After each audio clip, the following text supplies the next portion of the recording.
like the heartbeat of all those people, and thousands upon thousands more pressing against the ship. Bridge to all decks. There are a lot of people listening to Enterprise Incidents with Scott and Steve. I'm Scott Mantz. And I'm Steve Morris, and strangely enough, I'm sitting in an exact replica of my office, done to the most minute detail. Except in your case, everything works. Yeah, exactly. Well, that's a big hint, of course, on this episode of Enterprise Incidents. We are doing our deep dive into the Mark of Gideon with this episode and the episodes left to come.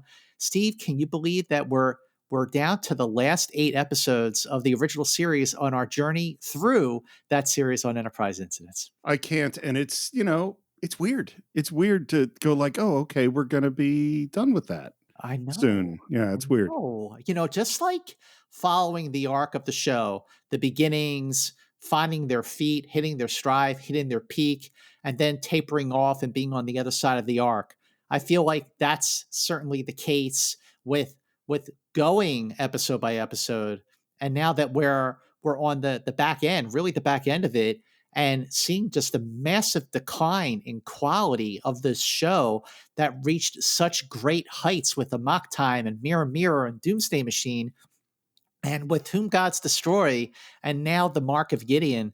These were 2 episodes that I had not watched for a very, very, very long time, because I knew I didn't really like them, and like, why am I going to spend precious time rewatching an episode I didn't care about?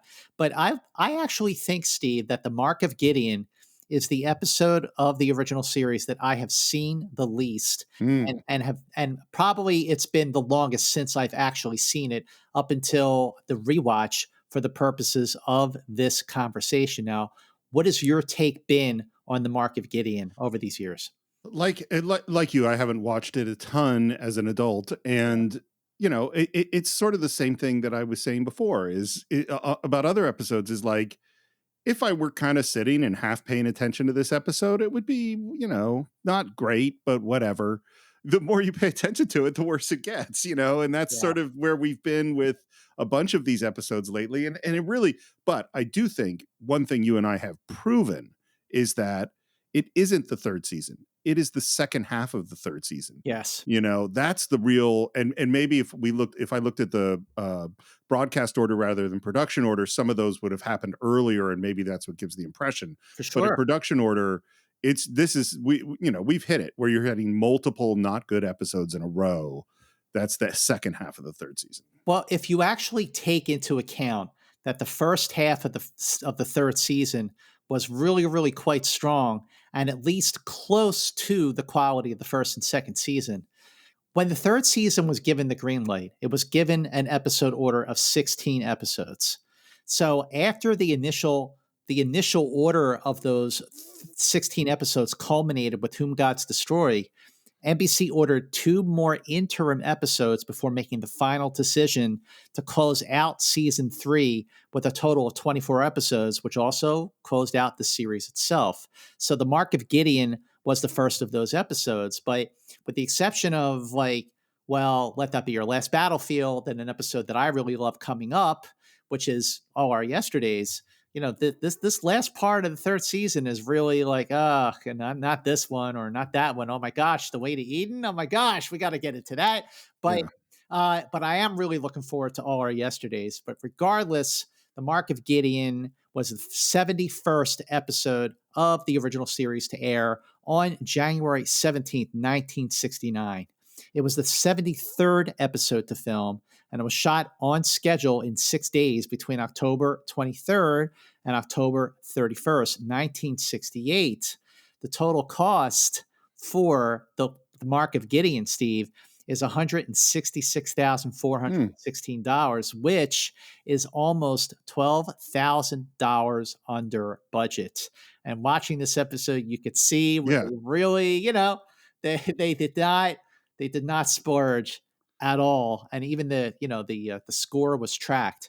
So just overall, my feeling about the Mark of Gideon is that, boy, was it daring, and the first time that a broadcast television series took on the controversial topic, the provocative topic of overpopulation. And don't you think that for its time, that when this aired in 1969, for a Star Trek episode to take on a subject like this was really bold, but the execution was anything but. So a couple of things about this. The first is that, and I looked it up, is in 1968, and I'm assuming it was before this episode was made. The book "The Population Bomb" was released by Paul Elric and his wife Anne. He's a Stanford professor, and this was a huge sensation. This book, and this is the book that really started. Like when we were kids, we heard a lot about overpopulation. And the philosophy has changed a lot, and a bunch of the predictions they made in the book didn't come true, although I do still think overpopulation is a big thing. So my guess is that it was from that book that they came up with this idea. The second thing is, we just did a couple of episodes. We did Let That Be Your Last Battlefield, which is obviously dealing with race. And I think, and does an amazing job. And I think this is an episode about overpopulation that manages to do very little about actual overpopulation. But what I thought you were going to bring up is it's not the fact that a Star Trek episode is talking about overpopulation that I find amazing. It's talking about abortion, birth control, like those topics come up. Pro-life. Yeah, but that stuff is coming up. That is what really surprised me. And I think, we'll get to the scene, but I think that scene was edited out of the version that I watched most of the time. Oh, interesting. Because I found that dialogue, it came out of nowhere. I remember most of the episode, and I remember there was a scene. We'll get to it, but that really surprised me. Well, you mentioned this book that came out that was very, very topical for its time around that might have inspired the Mark of Gideon. But I did a little bit of research worthy of Steve Morris. Oh. So the fact that this episode tackled overpopulation, I just think personally that compared to like nuclear war or intolerance or so many other things, global warming, I feel like overpopulation is the most vital problem facing the human race, and it is one that gets talked about the least. Take, for example, in the year 1500, there were less than 500 million people in the world. Right. 458 million people. This is all these stats are from the United Nations. So by 1800, the year 1800, that more than doubled to 1 billion with a B, 1 billion people. Then 150 years later, in 1950, that more than doubled to 2.5 billion people. Now, by the time Mark of Gideon aired in 1969, in January of 1969, there were now more than 3.5 billion people on the planet. And that number has more than doubled because by the end of 2022, it's projected that the world population will exceed 8 billion people. Yep. So by the airing of this episode, 3.5 billion. By the end of 2022, more than doubling to 8 billion. Going even further than that, by the year 2050, it's going to be at almost 10 billion. And then by 2100, more than 11 billion people. And that is those are staggering numbers. And here was an episode that talked about it in 1969, but boy, did they talk about it. Sometimes very, very slowly. Without, you know what I mean? Like without urgency, and there are scenes that are redundant, and I feel like if there was ever like an episode that could have used that great Kirk speech written by Gene Kuhn, it was this one. But it was staggering to me during this rewatch, Steve, how much this episode resonated because of the subject matter and because of things like what you just said, because I certainly picked up on the pro-life aspect too, but how ineffective it is. It is such an epic fail because it's such a daring topic, one that should be talked about certainly more than it is. And the way that it is talked about in this episode is almost by Star Trek standards, at least original series standards, almost amateurish. And that is despite the fact that the teleplay was written by two people, George Slavin and Stanley Adams. So George Slavin had TV credits on Maverick, Combat, The Flying Nun, because nothing says more TV seriousness than The Flying Nun, and Hawaii Five-0. His writing partner was Stanley Adams. Now, Stanley Adams should sound familiar. It does sound familiar. Okay, because I know Trekkers or Enterprisers listening to this podcast will recognize the name Stanley Adams, because Stanley Adams, as an actor, played Cyrano Jones in The Trouble with Tribbles. Well, I thought, wait a minute, how ironic that this episode was co-written by Stanley Adams, which would make it his second brush with overpopulation. I was just going to say the same thing. That's really funny. Yeah. Between 1,771,000 Tribbles to the overpopulation and the Mark of Gideon. But Slavin and Adams wrote their first story outline. It was dated June 27th, 1968. And at the time, the episode was called No Place to Die, which is not to be confused with a James Bond movie called No Time to Die. Right.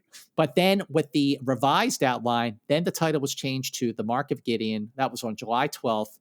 Slavin and Adams proceeded all the way through a revised second draft teleplay on October 9th. Then Arthur Singer wrote his rewrite on October 11th, and Fred Freiberger did his revisions between October 21st.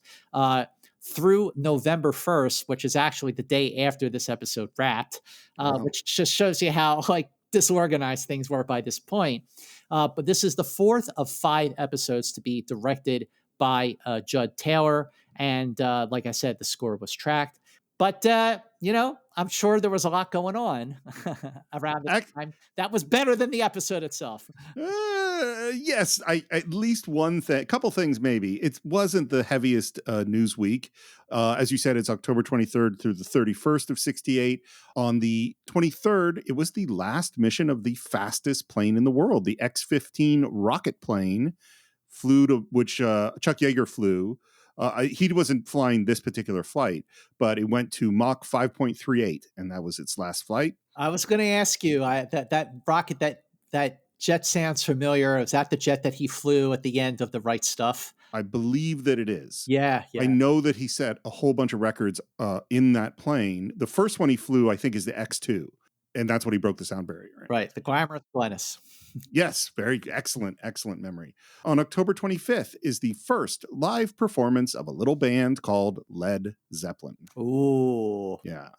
And it was at Surrey University. Can you imagine being at Surrey University when Led Zeppelin takes the stage? That must have been awesome.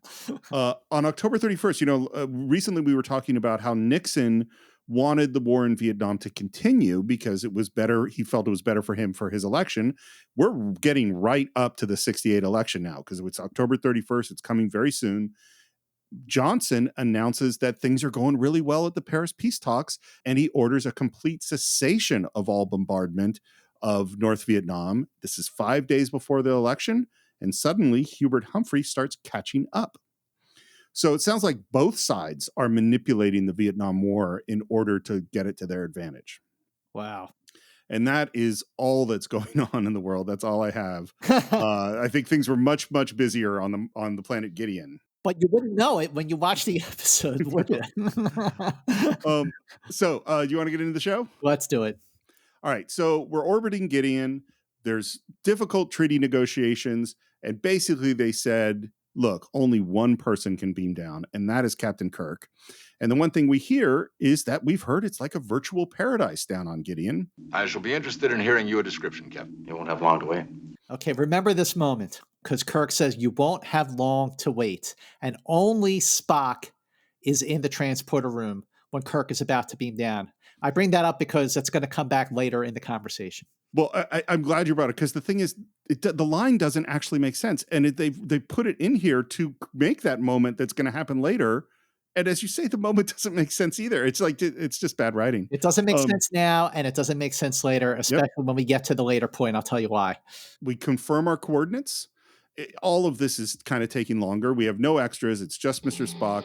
He beams down, and then he reappears in the exact same spot in an empty transporter room. The first thought I had, by the way, is, because spoiler alert, this is not really the Enterprise. This is a fake Enterprise. Is this whole concept? It's like, we did Wink of an Eye, and the concept, just the more you thought about it, it just doesn't make sense. Sure. This one's even worse. Oh, if you thought Wink of an Eye didn't hold up under even the slightest bit of scrutiny, boy, is this episode the motherlode when it comes to not holding up. First of all, let's start with the fact that Kirk is beaming down by himself. I can get I get that if it's a diplomatic mission, why he wouldn't have his phaser with him. But you mean to tell me that he's not even going to have his communicator with him? Yep. That's a big problem right there. Second of all, this is the only time, I think, in any episode of Star Trek, let alone the original series or any other series that followed, all the way up to Strange New Worlds, where you actually hear the coordinates being provided to the transporter officer.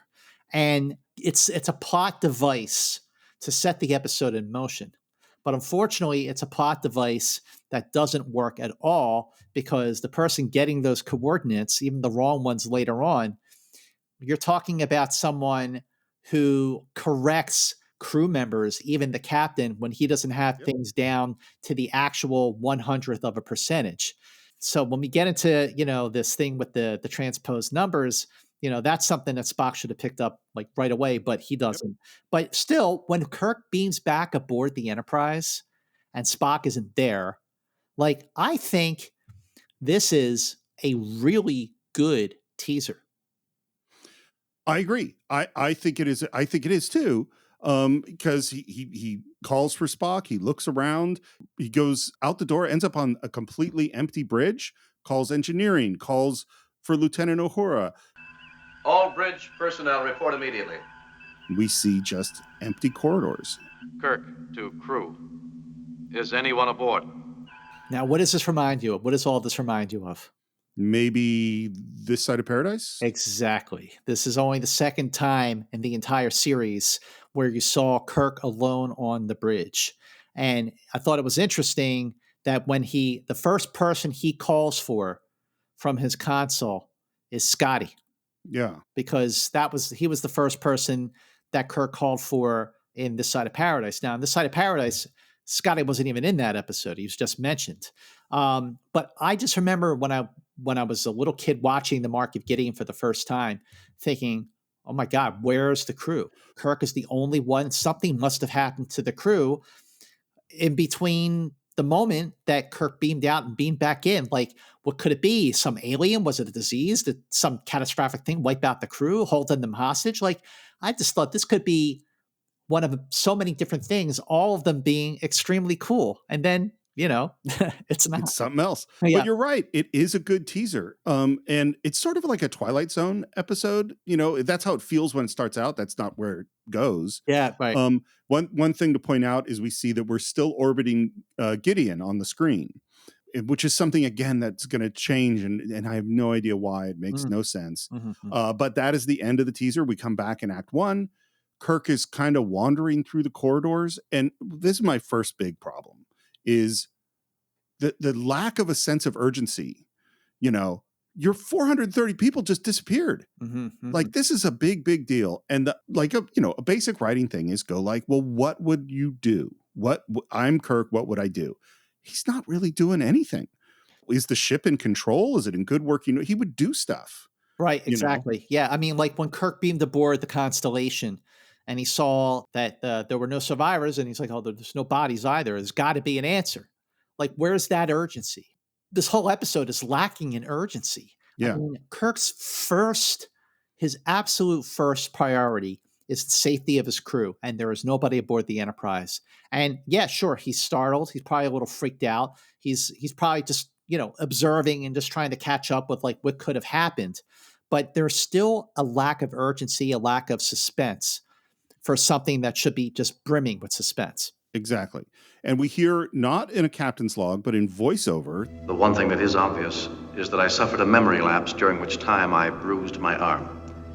It is causing me some irritation. So I think it's just a terrible idea, because what was cool about the teaser was he literally beamed to the same place. Mhm. Now he knows that he lost, and later on we hear that it was 9 minutes. Well, that means he didn't beam to the same place. You know what I mean? Like, that Right. means something else. It actually ruins this idea. It's a stupid idea anyway, but this makes it less good. And I think this is just totally wasted. We cut from there to the bridge, and there is Uhura. And okay, if you're going to do this, you're going to introduce this idea, Kirk's all alone. And as you said, in the teaser, it's very suspenseful. Well, now you just ruined it. Like, Yeah. it doesn't come at a moment that's exciting or thrilling. It just is like, oh, I guess it's not what we thought it was. All I right. mean, like, what if this episode was structured in a way where you are spending the first half of the episode with Kirk alone on the Enterprise, trying to figure out what happened to him, what happened to his crew, not in that order, obviously what happened to his crew first. And then maybe by the time you get to the end of Act 2, there's some I would be reveal, great. right? Where you with some big reveal where you're back on the Enterprise with Spock on the bridge and it's the full Enterprise. Well, it's like, I mean, I said Twilight Zone. Like, one of the greatest Twilight Zone episodes of all time is called Eye of the Beholder. And we're doing this, plastic surgery on someone, a woman who is, we hear, horribly ugly, but it's all through these POV shots, and you don't really see the doctors. You don't really see her until they take off the bandages and they go, oh no, it didn't work. I'm spoiling a 50-year-old episode of television, but 60. 60 probably. They go, oh no, it didn't work. And then we see that she's beautiful and that all the doctors are hideously ugly. Mhm. And it's like, that is that kind of a twist at, as you say, at the end of Act 2, where we go, oh my God, this is totally different from what I thought. Would have been super exciting. Like a Gene Coon twist, where the episode completely flips over, like he did so many times in like Devil in the Dark and Metamorphosis, and even in Let That Be Your Last Battlefield, which he just wrote the story for. The flip being that, oh, these guys just don't like each other because it's a race thing, not because really of anything else. But that would have been a great flip. Like, oh my God. And that, then you get to spend the third and fourth act, like dealing with like the root of the problem here, which the overpopulation. And then because you only have 2 acts to do it, it speeds things up mighty fast, But that's not what happens. We're on the bridge of the Enterprise, and the ambassador from the planet Gideon is calling and says, where's Captain Kirk? We thought you were transporting him down. And they're like, we sent him down. By the way, Chekhov is standing next to Spock, holding like a clipboard. It is just weird. I don't know what he's doing there. He's just standing there. Well, that guy, the Ambassador Hoden, is played by David Hurst. He was on TV shows like The Man from U.N.C.L.E., Mission Impossible, Dark Shadows. On the big screen, he did really notable films like Hello, Dolly, Kelly's Heroes, and The Boys from Brazil, which is an incredible movie. But boy, is David Hurst, or at least his character, Ambassador Hoden, irritating, beyond irritating, and even Spock is irritated with him. Well, this is something I wanted to bring up, is that one of the weird challenges in writing and in directing is, like, let's say I want to show boredom. I want to show these characters be really bored or really frustrated or really irritated.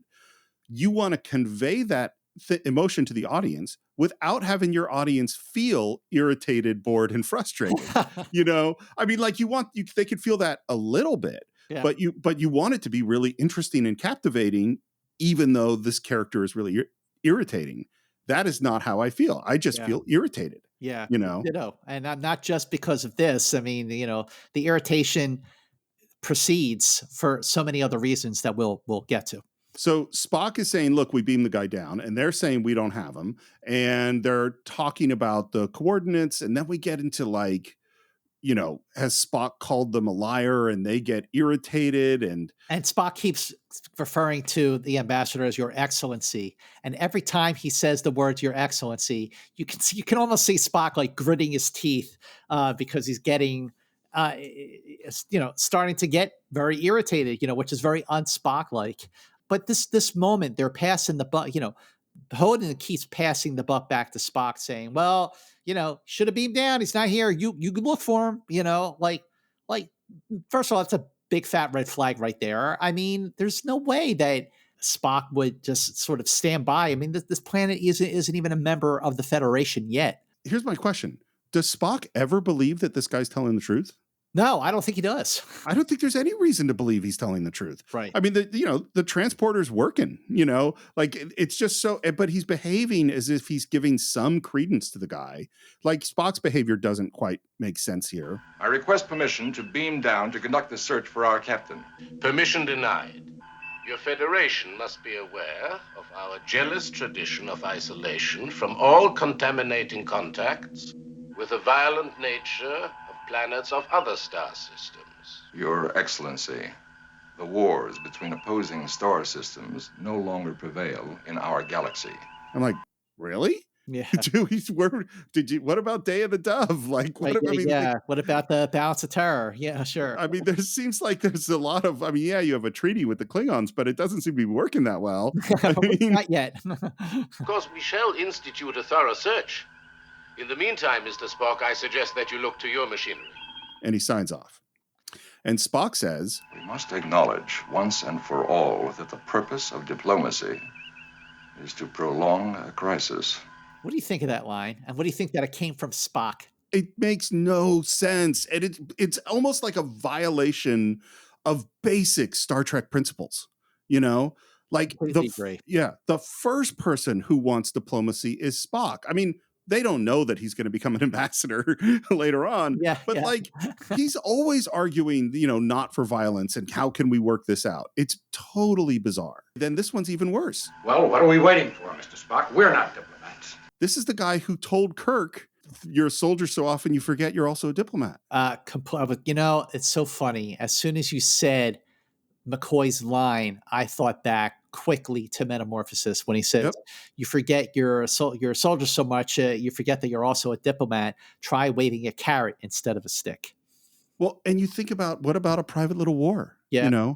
It's like McCoy is the person who's always wants the peaceful way of doing it. So these make no sense for our characters. And again, the reason for this, Steve, is because you have people working on the show who were not around when any of those episodes were being produced. Now, they should have seen those episodes because, Freiberger and Arthur Singer, certainly by this point, they should have at least gone back to watch episodes that they had not worked on. So they get it, but they didn't. And it shows in the writing. And it continues to be weird with this talk of diplomacy. And what we do here is that the planet is shielded, so they can't actually search it. They're only dependent upon the coordinates from them. Are there any other possibilities? They are endless, Mr. Chekhov. Which is a good Spock line. Institute a sensor scan, 360 degrees, 1 degree at a time. You mean you're going to scan space for him? But, sir, that could take years. Then I suggest you start right away. Yeah. The thing is, what he doesn't say is, it's obvious that this ambassador is lying. Why would they want to kidnap the captain? Like this idea, we're going to search space. He shouldn't believe that Kirk is in space. Absolutely. I mean, this is where the episode feels just stretched out, padded, redundant. Like it's filler. It's filler. Let's cut to the chase here already. I mean, either do one of two things. Either hold off the big reveal that Kirk is actually not on the Enterprise till a later moment to build that suspense up, or get to the heart of the matter. But all this talking and standing around and the passing the buck with Hoden and Spock back to Hoden, it's like, let's go. Come on. Does this episode ever remind you of A Taste of Armageddon, by the way? Boy, it's night and day in terms of execution, in terms of talk about urgency and action and vitality. Why do you think it does? So I think it's mostly because the ambassador has a beard and there's like a similar thing. And there's also a woman who's willing to die for her planet, and a culture that we don't quite understand. And the ambassador is lying to the Enterprise about what's happened to Captain Kirk. And the Enterprise is trying to figure out, what do we do? And it's like, but A Taste of Armageddon, it's just as you said, it's all exciting and thrilling and action-packed and thought-provoking. And this is none of those things. Yeah, exactly. We're back to Kirk. Again, he's just walking around. He doesn't seem to be doing anything. And there we see this woman kind of spinning and dancing and enjoying the open space. We learn this woman's name is Odona. She's played by Sharon Acker, who was on TV in shows like Encounter, Festival, It Takes a Thief, Marcus Welby, MD, Canon, The Rockford Files, and Galactica 1980. But on the big screen, she was on the 1967 film Point Blank. She played Lee Marvin's wife, and she was also in the early 1980s teen-exploitation horror thriller Happy Birthday to Me. Oh, I remember that movie. Yep, that was a good one. Yep. It's horror movies, not my thing, but those early 80s horror movies like what was it? My Bloody Valentine. Oh yeah. And Terror Train, Prom Night. I loved all those movies just because they were so cheesy. I was just too easily frightened. I never liked horror movies. I can't imagine Steve Morris being frightened of anything. I have particularly when I was a kid, just a really active imagination. And so I would just run through, my mind would circle on. Oh, wow. Yeah. I don't think I'm easily frightened of real things. Are there any moments from any of those early horror films that when you watch or think about those moments today, they still scare you? So I will tell you the scariest horror film I didn't see as a kid is the commercial for The Exorcist. When the Exorcist commercial came on TV, I hid behind the couch. Like I was so scared of it. And that whole concept, I didn't see that movie till I was 25. It is a great film, but it still freaks me out. Like we did it on the Cinephiles, and it freaks me out. Yeah. When I was 13 and I saw John Carpenter's The Thing, that movie was a bomb when it came out on June 25th, 1982. Of course, now it's a classic. Everybody loves it. It's one of the scariest. I think it holds up incredible. But the scene when the dog goes into the cage with the other dogs and turns into the alien and like starts to infect the other dogs. I mean, I know it's make believe. I know it's just practical visual effects and everything, but I was rewatching The Thing just recently because it's been a while since I'd seen it. I'm like, oh my God, this movie's amazing. But that moment just took me back to when I was 13 years old. I was 13 years old for a split moment, and I was getting really upset watching the dogs get hurt, But needless to say, this is not a horror movie. Why did you bring me here? What are you doing on my ship? Is this entire ship yours? Not my personal property, but I'm the captain. I just have to dispute Kirk's comment, it's not my personal property. How many times have we heard Kirk say the words, get off my ship, or release my ship, or don't worry about me, just protect my ship. It is his. The Enterprise is his. In fact, not only did he use those words so many times, but he even stole the Enterprise in Star Trek 3. The Enterprise is his. I agree. You have totally persuaded me. And then a really weird moment, he grabs her. You're hurting me, Captain. Kirk, I'm sorry. James Kirk. Like he grabs her so hard, he's hurting her. Why? Yeah. Like why in that moment? And then throughout this entire episode, the way that he talks to her and the questions that he asks her make no sense.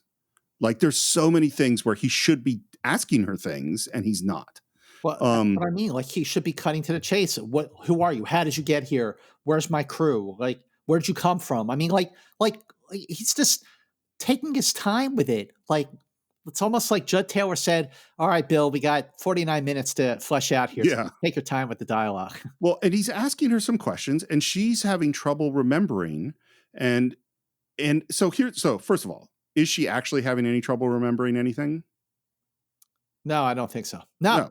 This is an act. This is an act. Yep. It's a really weird act. Like what? I was debating when to ask this question, but I'm just going to ask it right now. Why are the people of Gideon doing this? What is their goal? The goal is to get Captain Kirk to stay on the planet so he can infect the population and people can start dying off and they'll have better control over the population and bring paradise back to their world. And why? Yes, I agree with all that. Yes, that's exactly it. Why build a fake Enterprise? But that is where the plausibility goes out the window. Like, first of all, why build an exact replica of the Enterprise just to fake out Captain Kirk? Second of all, next to Scotty, nobody knows the Enterprise like Kirk. Kirk knows the ship like the back of his hand. And no matter how much someone is going to build an exact replica, Captain Kirk is going to know pretty damn fast, wait a minute, this is not my ship. This is something's going on here. Like at this point in the episode, he still should not believe that he's even on the Enterprise. He should know, come on, like Spock knew right away. So let's separate out these two things, because I think I totally agree with you. But I want to go back to why they did this, because we know that he got knocked out for 9 minutes and they stole his blood and infected her. So that's done, right? Does she need to spend any time? And they kind of have this thing of, we want him to fall in love with her. But it's like, why don't they just have him be unconscious, while she gets sick? Like, why do any of, and the ridiculous insanity, he could just have her in a room with her. Or, once you've taken Kirk's blood and you've infected her with it, you're done. Just let her free among the people. Like let nature take its course. You don't need to hold Kirk there anymore. Well, if you took some of his blood, infect 50 people with it. Yeah. Look, you're right. There's a lot of questions here. Well, and this is the other thing I want to say about this is that they said, "Hey, I got an idea. Let's do an episode about overpopulation." And how are we going to do this episode about overpopulation? In a completely empty ship with nobody. Like, yeah. This goes to like, we're not emotionally experiencing anything having to do with overpopulation. Well, these questions are extremely valid. And the fact that you're asking these questions shows just how much that Slavin and Adams, the writers of the episode, were justifiably irritated by the rewrites. Because, Steve, in earlier versions of the Mark of Gideon, the Gideons took over the Enterprise in an effort to use not just Captain Kirk, but the entire crew to spread disease throughout the population. And while captured, the Enterprise crew members go on a hunger strike. They refuse to eat. Oh, wow. Because, this was the third season, and Fred Freiberger, the third season producer, his mandate was to, bring it in on budget and on schedule. Right. He lost all the involvement with the crew to focus more on Kirk. But also in the earlier version, even after all this was changed, Scotty was the one who was chosen to be Odona's blood host, not Kirk. Not Kirk. But, you're right. It's an interesting paradox that here's an episode about overpopulation, and yet the Enterprise is completely empty. Like, where did they get the room to build this thing? Now, I've heard that question come up a lot. Like, where did they find the room to build a full-scale mock-up of the Enterprise? Right. And I always thought, well, if they couldn't do it on the planet's surface, maybe they did it subterranean. Maybe it was below ground. That I would have kind of thought. But then if you could build a big empty space below ground, they would probably fill it with people. I mean, the real reason that the people of Gideon decided to build an exact replica of the Enterprise was because they needed to figure out how to do a bottle show for the show Star Trek. Right. That's why this is happening. That's why the show came in $12,000 under budget. Right. And she describes, she can't remember some stuff, but she can remember where she was before. And she says, yes, I was standing in a large auditorium, crowded with people, thousands, pressed in against me. I could hardly breathe. I was fighting for oxygen, screaming to get out. And she's getting kind of freaked out by this. Yep. The idea that she can remember some stuff, but can't remember other stuff is really weird. And the fact that Kirk is not asking her more questions about this is part of what doesn't make sense. Well, going back to your point, this is all an act. She remembers a whole lot more than she's letting on. Of course. Yeah. But that's why Kirk should be asking her questions. Exactly. How long have you been aboard the Enterprise? I don't know. Not long. Is it important? It might be. Of course it is. I mean, it might be. What it might be is like a question that should lead to another thing, but it doesn't. Right. We're back on the real bridge, and Uhura is reporting on the bureaucracy of Starfleet. She says, they insist the matter must be referred to the Federation. What department? The Bureau of Planetary Treaties. Contact them directly. I did, Mr. Spock. But again, it's like, so we're dealing with bureaucracy, which we've never heard of before, and it's just boring. It just is time consuming. We cut back to the fake bridge, And he mentions Gideon. What is Gideon? That's your home, the planet that you come from. Is it? And again, this is where you would ask more questions, you know? Yeah, no, absolutely. Absolutely. Again, this is the urgency that is severely lacking. Well, and why doesn't she just say, yeah, I'm from Gideon? Right. Because they want him to care enough about the overpopulation of Gideon that he stays. Yeah, they do.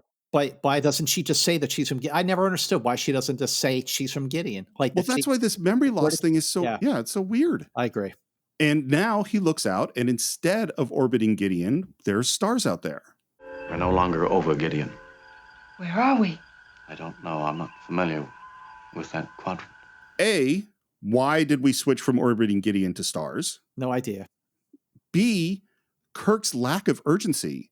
Like, I don't know where the Enterprise is. And apparently, by the way, they're traveling at warp speed because we hear later on he's going to slow them down. So we're somewhere I don't know. The ship is traveling faster than the speed of light, and he doesn't do anything. How did it get out of orbit? Like, how did you get, he's in this quadrant and he can just look at the stars and know. He wasn't looking at like any instrumentation. Not that any of that works. He's looking out the view screen and saying, oh, those stars don't look familiar. Like, I would expect Spock to say something like that, but not Kirk. Well, A, that's ridiculous. And B, well, if you don't know where you are, you would, there's got to be some equipment on the Enterprise to figure out where you are. Yep. Like there's a computer and there's all this stuff. He would be doing that. And then he would discover that the ship doesn't work, Yeah, the ship doesn't work. You must realize that we're not here by accident. Some force, some intelligence has arranged this for a purpose. Captain, before I said I wasn't afraid. Now I am. And I wrote down worst act break ever. Ever. Oh my God. This is an act break worthy, I hate to say it, of the Next Generation. Those act breaks compared to the original series just were not the same. I am not dissing the Next Generation. I love the Next Generation, but it was not the same show. I guess it shouldn't have been, but this is in terms of act breaks, not teasers.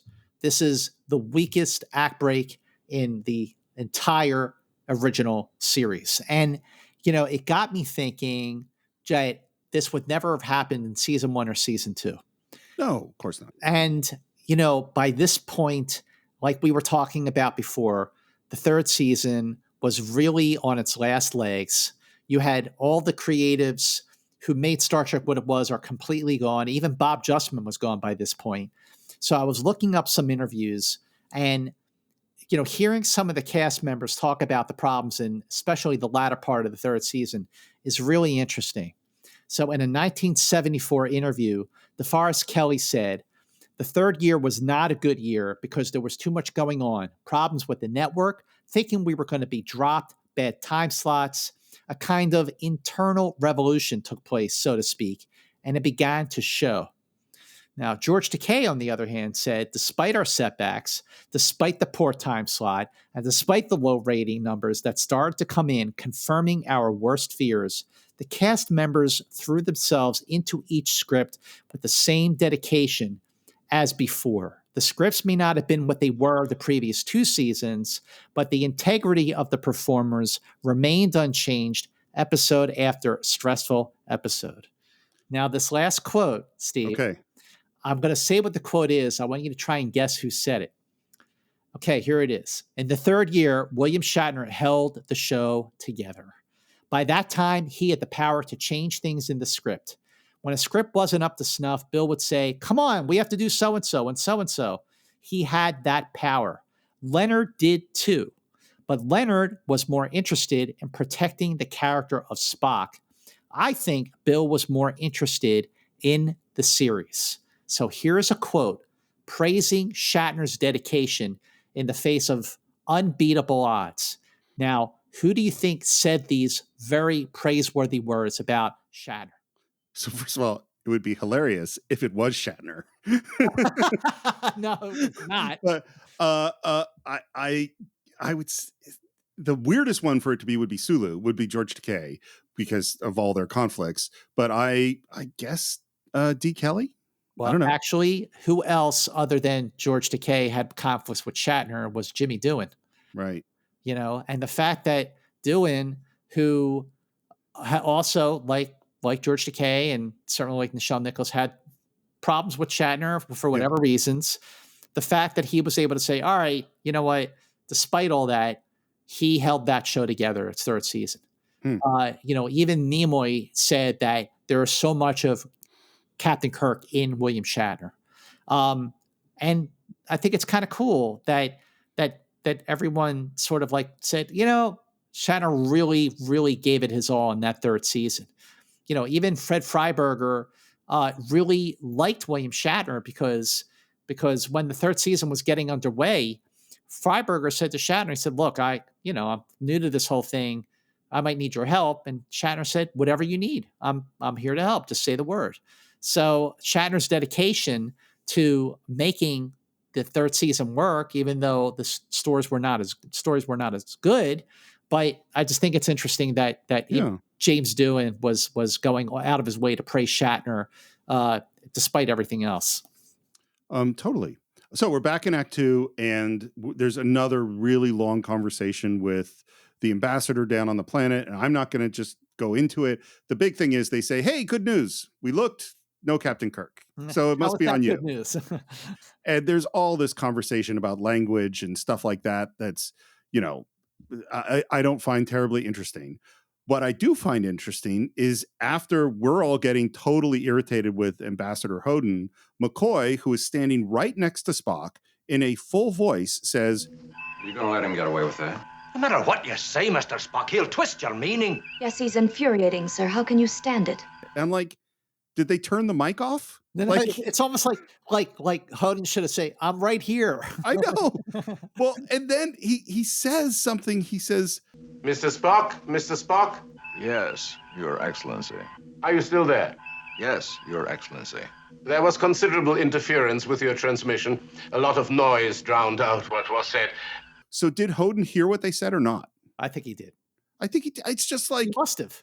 It's ridiculous that they would say this. Also, isn't it like for all your senior officers to sort of question your authority in front of an alien? Yeah. Isn't that insubordination?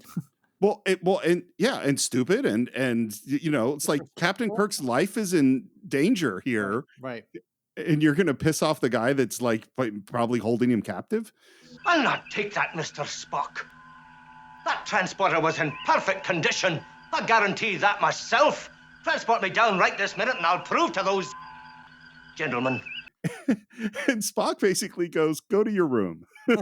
Scotty. So he kicks him out. And again, we have a moment of like, what was that?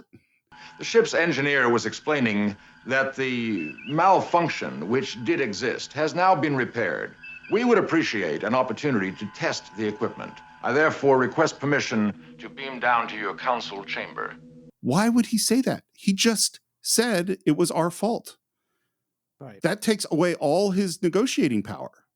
If it's our fault, then why should he beam down? This whole exchange, we're now in the middle of Act 2, and we still have this bickering going on between Spock and the ambassador. Yeah. I mean, nothing has advanced. As opposed to, and I don't like it, but as opposed to General Order 24 in Taste of Armageddon, right. Where it's like tension and scary, and are we going to kill people, and what's going to happen? This is just bickering, as you say. Yep. And we finally come up with, hey, we fixed the transporter, so I'm going to beam down. And they say, great, but we're going to beam someone up. We want you to beam someone up. And they give him coordinates. And this is, again, as you say, Spock should recognize the coordinates, and they probably are in the computer. Like you could see that they're not the same, right. on the transporter. But we don't mention it at all at this time. But Spock does know it later on. I mean, listen, as soon as the coordinates were given, the last three numbers, in this case being 709, whereas before they were 079, Spock should have immediately, with a snap of a finger, said, wait a minute, hold the phone. And another reason that Spock is out of character in this episode, he should have totally picked up on that right away. Yeah. Well, and the thing is, and we also don't have a moment where he does pick up on it. He just later on knows it. So did he pick? Maybe he did pick up on it now. It just doesn't. It's not tracking. And then they say, "Hey, the transporter works," and he goes, "Yay! You can't beam down." Right. Yeah, we changed our mind. Yeah, sorry about that. However, your request will be taken up at the next full session of Gideon's Council. And then on the Enterprise view screen, we see a close-up of him pushing the button to turn off the thing. And it's like, how does the Enterprise view screen seeing a close-up of his fingers pushing a button? Doesn't make any sense. So he's gone. Let's just establish that we are a little more than halfway through the second act. Yeah. How has the story advanced? Whether it's on the bridge of the Enterprise, the real Enterprise, or among, between Kirk and Odona. Like the only thing that has advanced the story at all is the appearance of Odona dancing through the corridor of the fake Enterprise. But otherwise, we're no further along. And you just feel that this episode is dragging its feet. Well, this is what I mean by like, your story contains boredom or frustration. You don't want your audience to be bored and frustrated, right? Like I'm just going, when's something going to happen? Absolutely. Enterprise to Starfleet Command. Enterprise to Starfleet Command. Captain Kirk here. Red priority. Red priority. Isn't it in working order? It seems to be. And again, this goes back to your point of Kirk would know that this isn't the Enterprise. I mean, he should take one look. First of all, he should have picked up as soon as he beamed aboard. He's still in the transporter room looking around going like, what the hell's going on here? Let me ask you this question. Do you have a favorite chair, like the chair you watch TV from or the couch that you sit in all the time? Of course I do. So if you sat down in that chair and the cushions weren't exactly as squishy as they normally would, wouldn't you notice it right away? For sure. Absolutely. So like what? So like the moment he should have sat in that chair, in the captain's chair, he should have said, "Not my chair. This is not my chair." Right. Not my chair. What is this? Some like authentic replica? I mean, there's just no. It's just. I know we'll move on, but there's no way they could replicate this in a way that can fool Kirk. I mean, that's a whole other thing. Like, forget about just finding the space to do this. They're not even members of the Federation. Yeah. Nobody on Gideon knows anything about the Federation, about a starship, and they're able to build a replica that fools Captain Kirk. Not buying it. Well, yeah. I mean, and if he went into his quarters, are his clothes in the drawers? Like there's just no way that they could pull this off. Right. What did you do? Took the ship out of warp speed. Out of what? Space terminology. We're no longer moving faster than the speed of light. I've trimmed down to sublight speed until we find out where we are. So you've been letting the ship just fly faster than the speed of light. You have no idea where you are. And only now did you say, hey, maybe we should slow down. Instead of what he should be doing is going, we have to go top speed back to Gideon. Right. That's got to be where my crew is. Right. Like, go back to Gideon, And again, he can't recognize that the ship is not actually slowing down or wasn't actually traveling at warp speed. So quiet. So peaceful. And it's beautiful. And he looks at her and says, Yes. Yes, it is. Very, very beautiful. This is where I check out. I mean, I checked out for a lot of reasons already, but his crew is gone and he's just going to give up on that because he's just going to be interested in like checking out Odona now. I mean, at least in wink of an eye, he was faking it to an extent. He was manipulating her. Right, yeah. He was manipulating her because he was trying to get the Enterprise back. You're not seeing any of that here. And I mean, they seem to be telling us that he is genuinely attracted to her. And even by the end of the episode, kind of genuinely in love with her, which we have no reason to believe that's the case. And this is, so we talked about before that, man, you know what? Kirk isn't nearly the womanizer that he gets, blamed, that he gets called today. Right. Uh-huh. This is the kind of episode where it comes from. His crew is gone and you're just going to flirt with this woman? Like, absolutely. Right. Totally. We get in this thing of, can we stay here forever? And it is cute. Well, let's see. Power, that's no problem. It regenerates. And food, we have enough to feed a crew of 430 for 5 years. So that should last us. Forever. And he's just like going to be content with hanging out with this woman on an empty starship for the rest of his life. Like, doing whatever. We know what that whatever is going to Yeah. be. Like, I just don't think Kirk would do that. That's totally out of character for Kirk. And it's just one of a couple instances in the latter part of the third season where Kirk acted completely out of character compared to his dedication to his ship and his crew and everything we've seen so far. Yeah. The other one being Requiem for Methuselah. It's so funny. My what is in fact the worst episode of Star Trek? It just kind of keeps shifting. I obviously hated who gods destroy. I certainly don't like this for a different set of reasons. Yeah. You know, True. but they're all not good. Again, I would still rather go watch Spock's Brain than any of these. But that's a bold statement, my friend, and one I agree with. All my life I've dreamed of being alone. Most people are afraid of being alone. Where I come from, people dream of it. Why are the people of Gideon like that? Gideon, I told you I don't know where I come from. Well, you did tell us that because we're hearing a conversation that we already heard before. Well, you know what? It goes to, remember we were talking about Lord Garth in Whom Thou Destroy, and that his plan makes no sense. Like, he keeps doing these things that are not helping him achieve his goal. Her memory loss thing, if the goal is I want Captain Kirk to care about my planet, then the whole memory loss thing doesn't help you. Right. It has no purpose. And then there's this moment where she says, I want to ease your feeling of dread, your fear that all your crew no longer exists. Which is a mean thing to say, A. And then we have this music sting, and Kirk has this big reaction. Like, you haven't already been thinking about that? I mean, it's, you know, that you had to have her say it? What makes it so impossible to be alone? Because there are so many of us. So many. There is no place, no street, no house, no garden, no beach, no mountain that is not filled with people. Each one of us would kill in order to find a place alone to himself. He would willingly die for it. What they are saying is that the problem with overpopulation is one of space.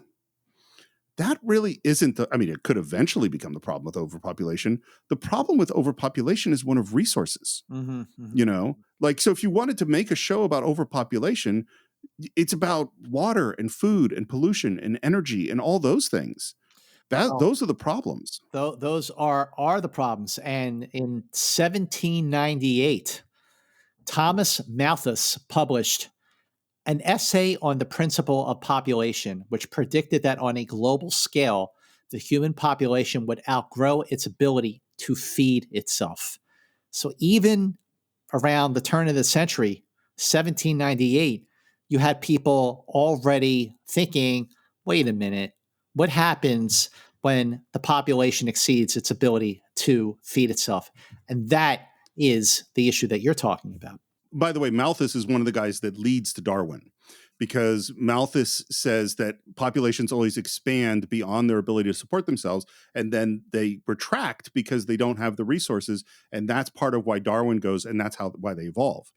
By the way, part of the reason that Malthus was wrong, and Malthus I think has been kind of disproven in some ways, but part of the reason that he's wrong is that, and part of the reasons that the population bomb, things didn't go that way, is the invention of different kinds of agriculture, that we're able to feed a lot more people with a lot less land. And that's part of why our population has boomed so much.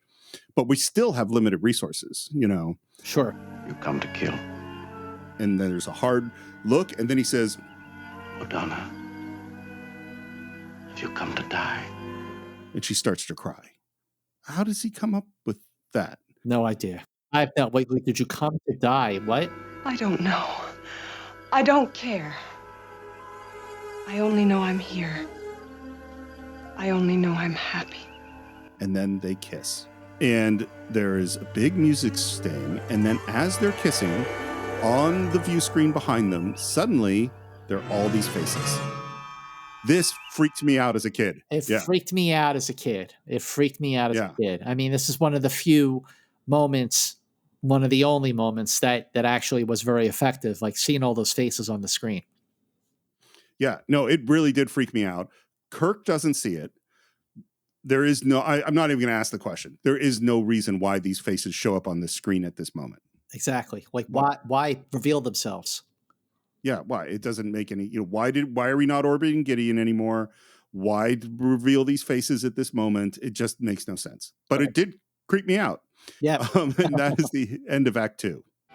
Now, all I have to do is find a medical kit, and I can completely cure this. Cure? Yes, the irritation will be gone. What will happen if you do not find one? Will you become sick and die? And she's kind of excited by the principle, Yes, totally. And then Kirk seems to discover.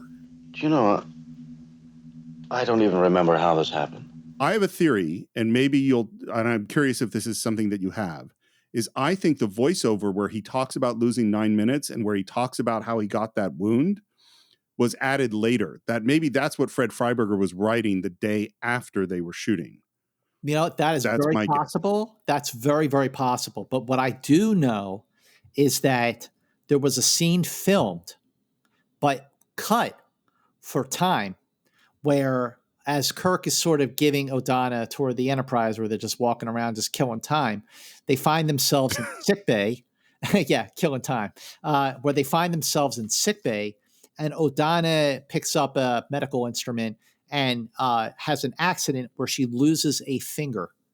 And oh my God. And Kirk watches her finger regenerate in real time. Oh. So that's interesting. This sort of establishes, if the scene was kept in the episode, it would have better established like why don't they just make like the men and sterilize more men and women, because that would regenerate. But in terms of the what you were talking about with the 9 minutes, it's possible that Freiberger still writing for the episode when I'm already wrapped might have been the issue there. Well, because the way that Shatner performs this moment, the beat work he does, that would be the acting term, is discovery. Like, I don't even know how this happened. That he's discovering that thought at that moment. But he already had that thought a long time ago because it's in the voiceover. That's why it seems weird to me. And then we start to hear this beating heart sound. Do you hear that? Yes. It sounds like an engine. No. The ship's engines don't make that kind of sound. I do like Kirk's line where he says, I know every sound that this ship might make. But not everything the ship would do. Yeah. And they're starting to get scared.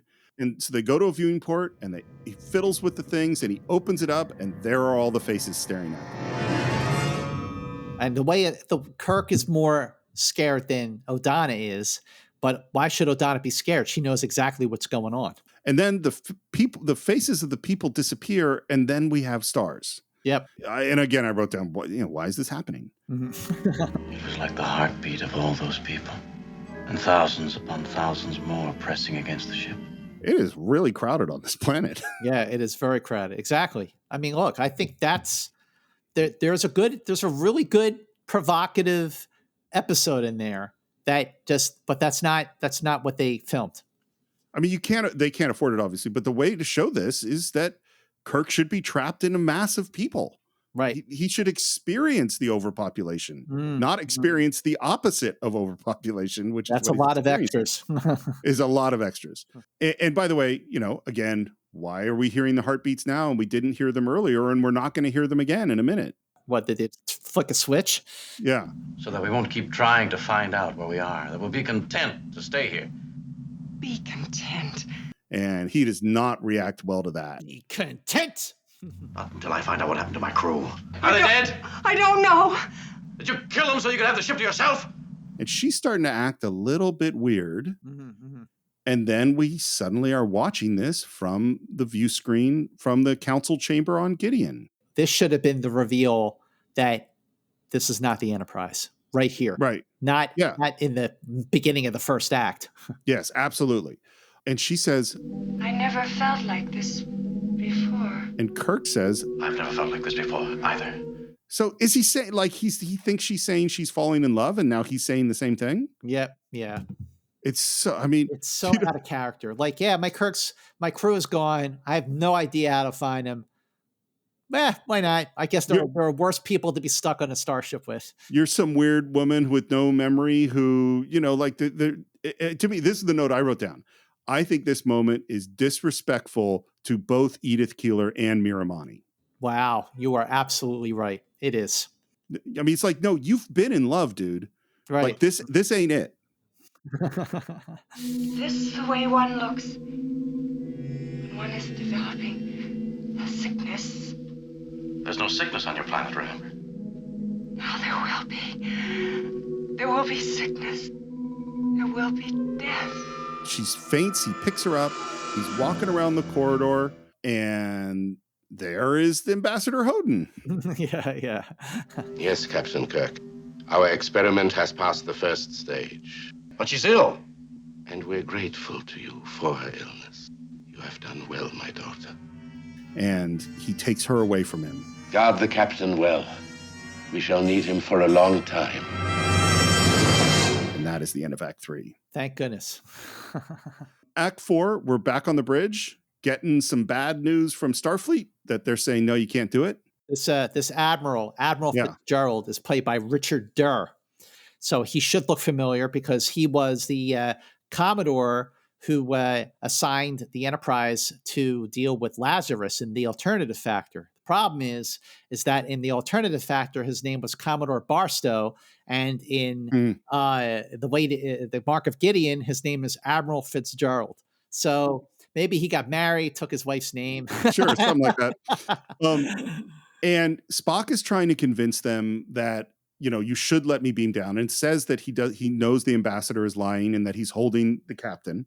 And there's a thing that people do sometimes in screenplays, which is there's no reason that you wouldn't have this character say this thing out loud, except you're trying to extend suspense. Mm-hmm. The most successful version of this that I know of is the book The Da Vinci Code, which is, it's very obvious that he actually knows the important information. He's just not telling us.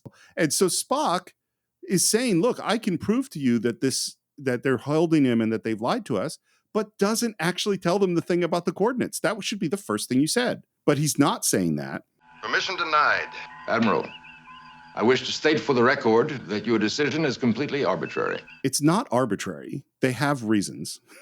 But the Admiral's gone. Now we cut to, she's in bed and talking to her dad about her death and what's going to happen. What is it like to feel pain? It is like when you see the people have no hope for happiness, Father. You feel great despair, and your heart is heavy because you know you can do nothing. Pain is like that.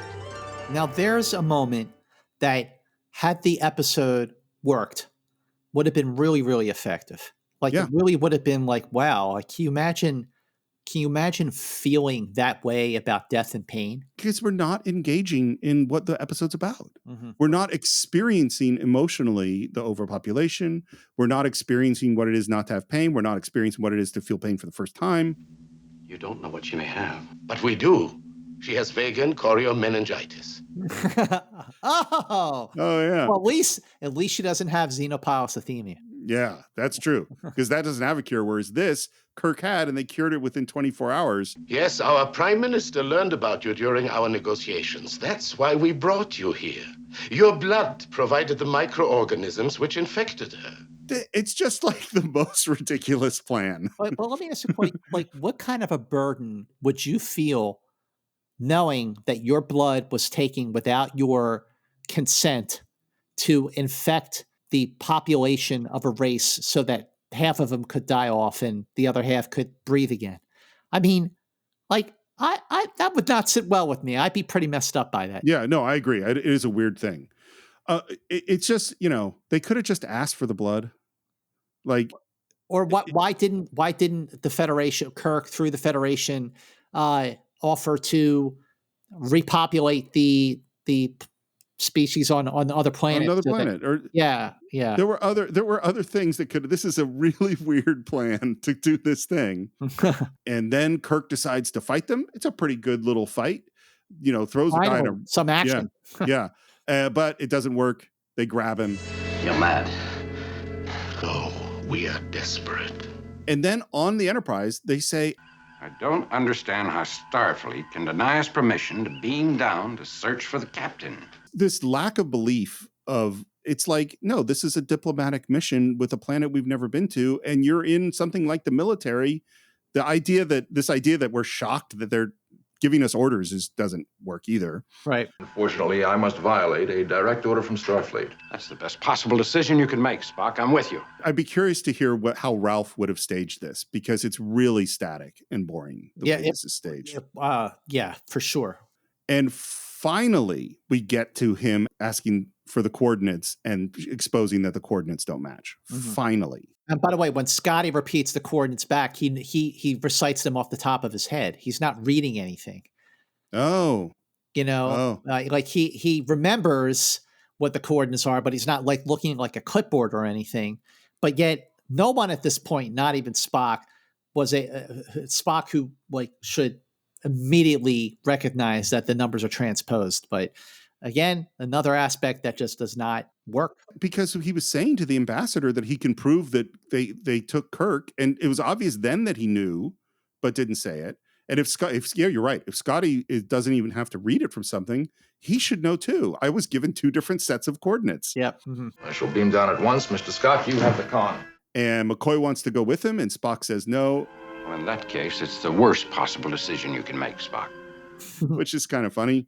And then he says, this will not take long. Isn't that just about what Captain Kirk said before he left? Kind of, but here's the thing. How would Scotty know that if he wasn't in the transporter room? Well, and so I think this is why I think it's doubly bad. That's totally true. That's bad.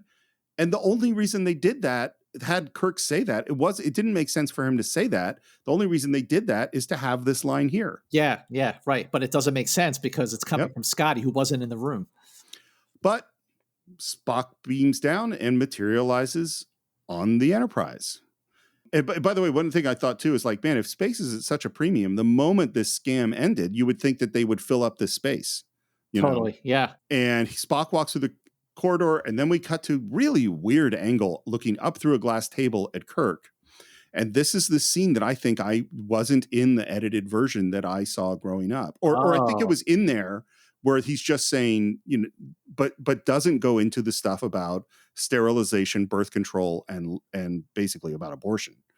Because they go right at this stuff. Yeah, they do. I mean, like look at this example of a TV series in 1969 when it aired, talking about pro-life, sterilization, abortion, and yet the episode is just bad. Like, what if the episode was actually good? Well, it's like there's the Battlestar Galactica episode that deals with the idea of abortion that is really good. A great science fiction approach to that concept. By the way, I am not 100% sure, but my guess is that the phrase pro-life did not yet exist when they were shooting this episode. Your report to the Federation was a tissue of lies. You described environmental, physical, cultural conditions that would make Gideon a paradise. And so it was. A long, long time ago, what we described was true. And they were all so healthy that they just kept reproducing. And the birth rate rose, and nobody's dying unless they're really, really old. Then why haven't you introduced any of the new techniques to sterilize men and women? Every organ renews itself. It would be impossible. He says, well, then let's have some contraception. It's just so weird. It's like, so Kirk is like pitching, condoms and birth control to this. It's really weird. Yeah. The people of Gideon have always believed that life is sacred. If population has gotten as bad as it is, I don't believe that. You know what I mean? Like that they would let their planet go so nuts. And the whole thing they're doing is to kill people. That is what they're literally doing right now. Yeah, that's right. So they're violating exactly the thing that he said is the most important thing to them. Well, let me ask you a question. What if this was Earth we were talking about? Like, what if the population was so bad, like what I examined at the top of this conversation, where we lost the ability to feed ourselves and to provide for ourselves, and that global warming has made even water very, very scarce, less scarce as it is in California right now because of the drought. What if this was Earth we were talking about? How do you solve that problem? So, Scott, I have worked very hard to avoid making a statement on any particular political side throughout this entire show. I don't know that I can answer your question without revealing that I'm a bleeding heart liberal, because we are facing all of those things. And what I think is going to happen is that the wealthy countries are going to continue to steal resources from the poor countries. So there's going to be a lot of problems. And the poor countries are going to get hit by climate change much more than the rich countries are, who have used up all the energy and actually have taken more out of the earth than anybody else. And personally, I have no problem with serious birth control to reduce the population. I mean, but that's the only alternative. Yeah. I mean, really is. So they're down now. I'm not that everyone probably didn't know where my politics were anyway, but now it's fully out there. We are incapable of destroying or interfering with the creation of that which we love so deeply. And it's like, no, you're not. You're literally killing your daughter right now. Like, that is obviously not true. The virus you need is very rare. Who will provide it? You will stay. Your blood will provide it. If they're going to force Kirk to stay, there was no reason to build the fake Enterprise. There was no reason to do anything else. They could just put Kirk in a jail cell. Right, absolutely. I do not offer my life for this purpose. I have many plans. So he's like, I got other things going on. I got other stuff to do. I mean, like, it's just like, boy, did this episode need G. Kuhn. Well, and then what we hear is that the hope was that that you'd fall in love with my daughter, and then because you loved her, you would wish to stay, even though she's going to die. And by the way, this is part of why I think it was a mistake to have Kirk really attracted to her. Right. Because he shouldn't be falling in love with her. Spock is on the bridge, touches one button and says, "Exact duplicate of the Enterprise." So it took him like 30 seconds, Yeah, which is 30 seconds longer than it probably should have taken, but that's okay. Scott here, Mr. Spock. I am speaking to you from the bridge of the Enterprise. You're where? Yeah, exactly. and then there's a really weird bit of dialogue, because McCoy says, "Is it in orbit, Mr. Spock?" In orbit, Doctor. In a manner of speaking, Gideon is in orbit, and the ship is on Gideon. I mean, come on. You got to be kidding me. That's his response?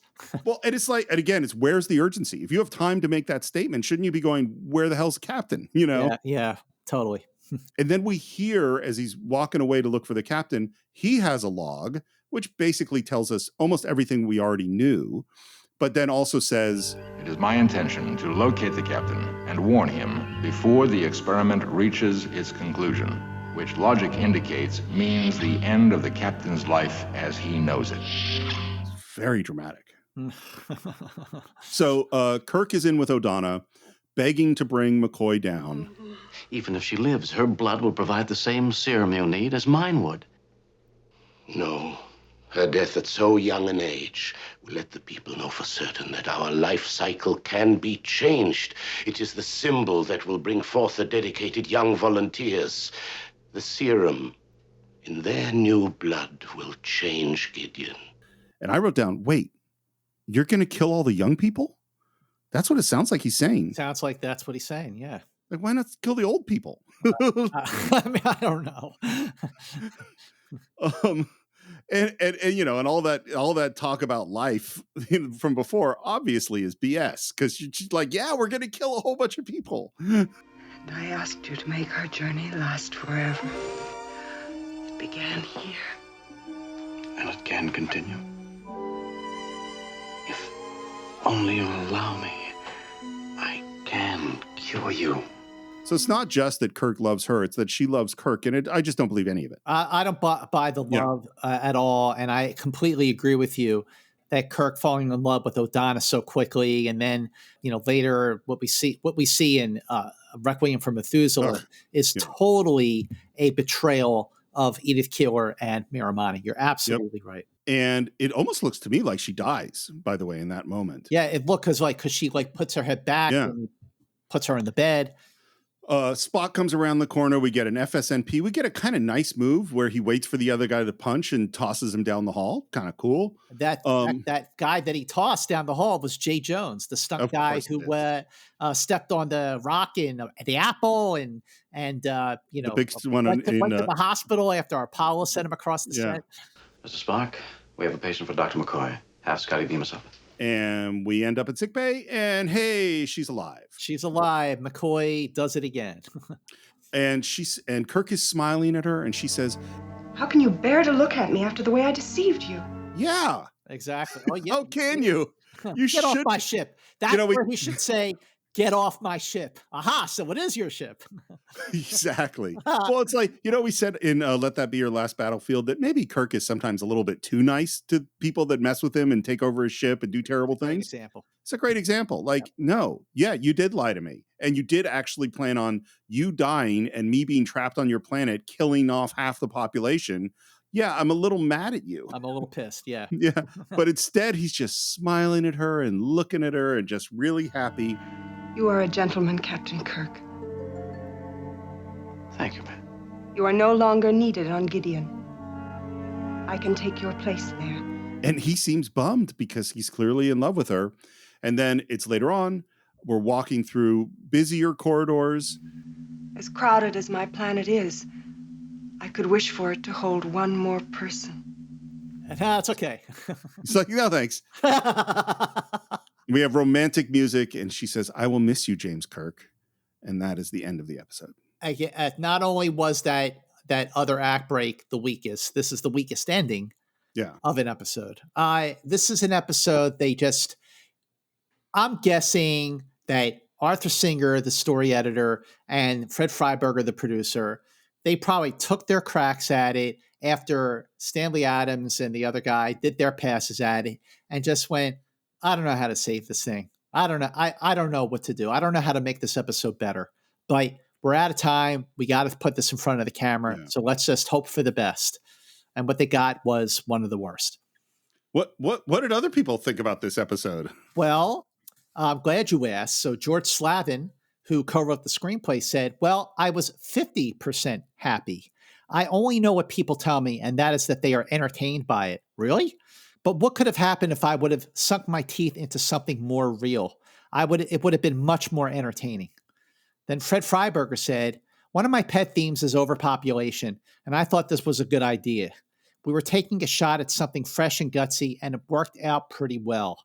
That one was also shot entirely on the Enterprise. So if we had to do the show under those restrictions, we had to come up with some good stories, and that one worked." Okay, Fred. Okay, Fred, whatever you say. And then Sharon Acker, who played Odona, said, "The Mark of Gideon marked a special show for me. William Shatner and I are both Canadians, and we're old friends.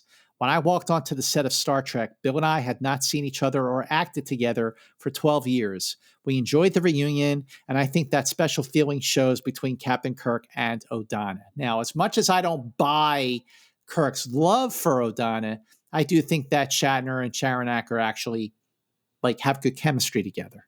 But I don't think this episode works.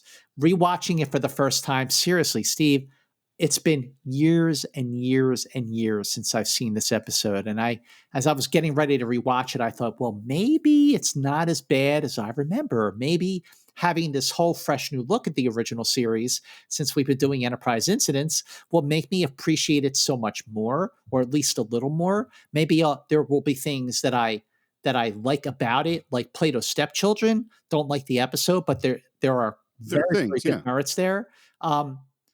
No, not happening. I just don't think it works. And there are things there that, if fully realized, would have been a topical episode, topical in 69, topical in 2022 and beyond, much like the way Let That Be Your Last Battlefield was topical in 69 and topical in 2022 and sadly beyond.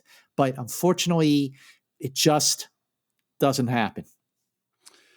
Yeah, the biggest thing to me, and obviously we've beaten on this episode quite a bit, so I hope people find that enjoyable. But it's that our characters are not acting in character. That's the biggest thing. Right. Is that Kirk is going to fight do everything he can, go to the last possible extremity to save his ship and his crew, and nothing is more important to him than that. And that Kirk is not here. Exactly. Spock and McCoy are not acting in character. We're just it's funny. You said this a few episodes ago. These people, it's like, seems like they never watched the show. Yeah, it's true. It feels like it, because you don't have anybody left who was there when the show was really great. Yeah. I mean, like, can you imagine the Balance of Terror, Doomsday Machine, Mirror Kirk showing up in this? He would have done none of these things. Absolutely. Yeah. And I think, when I was younger, much younger, so much younger than today. And I was watching this in the rotation on the Channel 17 in Philadelphia. If this came across, I had to watch it. Of course. That or nothing. But over the years, between VHS and DVD and Blu-ray and streaming, I watch the episodes I like or really like or love. This is not one of them, and it's not one that I miss. And not watching it doesn't make me feel like I've missed anything in the arc of the original series. Agreed. So that's our thoughts. We'd love to hear your thoughts. Check out Facebook, search for Enterprise Incidents, enter Incidents on Twitter, Enterprise Incidents on Instagram. Most importantly, we'd love you to subscribe to the show wherever you get your podcasts. And please, if you haven't already, leave that review on Apple Podcasts. It really does help us out. There are people who are literally finding this show every day. And the reason they're finding it every day is because of people posting on social media, saying that they like the show and leaving those reviews. It really, really is helpful. And if you want to support the show, we would be very grateful for you to go to the show notes, and right on top, you'll see a link to Anchor where you can support the show for as little as 99 cents a month, as much as $9.99 a month. Think about it. Think of it as a tip jar. 99 cents is a lot cheaper than a movie or those streaming services or anything else you're paying for, and it really will help us keep going with the show. So is $9.99, by the way. So does $9.99. Yeah. By the way, I was racking my brain to come up with a Cinephiles episode that had anything to do with Mark of Gideon. Here is what I came up with. A little kid stranded alone by himself on an island with a beautiful black horse. The Black Stallion is the closest thing I could come up with. Being it alone in an empty space is a beautifully made film that we did on the Cinephiles years ago. And if you want to reach me, you can do it at SR Morris on Twitter, SR Morris1 on Instagram. How would they reach you, Scott? They can reach me at Movie Mance on Twitter and Instagram. And Steve, I have to ask you, because I was going to ask you about the Cinephiles, about if there was a Mark of Gideon themed episode that correlated to the Cinephiles, and I thought you were going to tell me Soylent Green. We have never done Soylent Green. That no, we haven't done that. Is certainly a movie that, boy, is that, just like Mark of Gideon, is an episode that, or a movie that foreshadowed things to come. Yeah. And that did it effectively. And by the way, Soylent Green, Steve. It's people. It's people. Yes, I love that movie, Soylent Green. Chuck was made between Planet of the Apes, The Omega Man, and Soylent Green. He just had that trilogy of like post-apocalyptic movies. I love Planet of the Apes. I like Soylent Green. I watched The Omega Man again maybe a decade ago. It did not hold up for me. I Am Legend is good, but yeah, you're right. Omega Man doesn't do so well. But yes, you can follow me on Twitter and Instagram at Movie Mance. Like Steve said, please leave a review on Apple Podcasts. We love knowing what you think, and we love reading what you think when you go to our Facebook page, Enterprise Incidents, because we engage with our Enterprisers quite a bit, and make sure that you share Enterprise Incidents on your social media platforms.